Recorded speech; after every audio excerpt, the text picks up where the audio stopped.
মা, তুমি কেমন আছো বলো, কেমন আছো? যেদিন তুমি বাংলাদেশ থেকে ভারতে চলে এসেছো, সেই দিন থেকেই আমার মন ব্যাকুল ছিল তোমার সঙ্গে সাক্ষাৎ করার জন্য। অবশেষে সাক্ষাৎ হয়েই গেল। কেমন আছো মা, তুমি বলো কেমন আছো? আর বাবা, আমি কেমন থাকবো বলো? তুমি তো বুঝতেই পারছো আমি কেমন আছি। আর সবই তো দেখতে পাচ্ছ, খবরে শুনতে পাচ্ছ আমাকে কেমন অবস্থায় ভারতে আসতে হয়েছে। চোরের মতো পালিয়ে আসতে হয়েছে আমাকে। তুমি তো সবই জানো। তুমি আমার সাথে দেখা করতে এসেছো, আমি অনেক খুশি হয়েছি।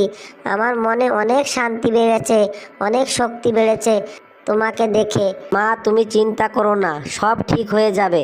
সামনে 15ই আগস্ট, যেদিন 1975 সালে আমার দাদু বঙ্গবন্ধু শেখ মুজিবরকে তার ধানমন্ডির বাড়িতে খুন করা হয়েছিল পরিবারের সদস্যদের সামনে, সেই বাড়িটিকে বর্তমানে পুড়িয়ে দিয়েছে। ধানমন্ডির এই 32 নম্বর বাড়িটিতে ছিল বঙ্গবন্ধুর স্মৃতির উদ্দেশ্যে তৈরি মিউজিয়াম। এই বদলা আমি নেবই মা, এই বদলা আমি নেবই একদিন। তুমি কোনো চিন্তা করো না। হ্যাঁ বাবা, বঙ্গবন্ধু না থাকলে আমরা হয়তো বাংলাদেশ পেতামই না, আমাদের পাকিস্তানি হয়ে থাকতে হতো। আজকে সেই বঙ্গবন্ধুকে অপমান করা হয়েছে। আমি বলবো বাংলাদেশের সাধারণ জনগণকে, আপনারা এই অপমান কি করে মেনে নিচ্ছেন? কিভাবে মেনে নিচ্ছেন আপনারা? আপনারা কি সব কিছু ভুলে গেছেন? মা, একটা কথা বলবো, বাংলাদেশের 18 কোটি জনগণের মধ্যে 10 কোটি জনগণ আমাদের সাপোর্ট করে, আমাদের পক্ষে আছে।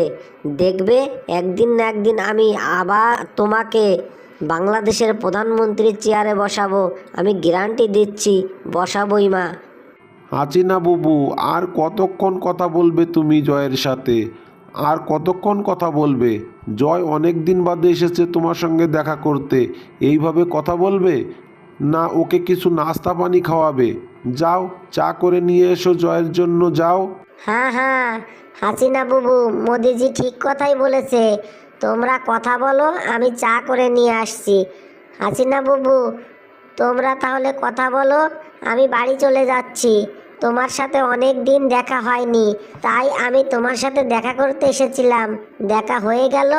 তোমরা কথা বলো, আমি বাড়ি চলে যাচ্ছি তাহলে। আবারও পরে আসবো আমি। আরে থামো থামো মমতা দিদি, রেহেনা চা নিয়ে আসছে, চা খেয়ে তারপরেই তুমি যাবে। জয়, তুমি একটু আরাম করে নাও, যাও হাত মুখ ধুয়ে নাও, আর পরে কথা বলবো এই ব্যাপারে। ভাই, যারা ভিডিও দেখছো চ্যানেলটাকে সাবস্ক্রাইব করে লাইক করে দেন।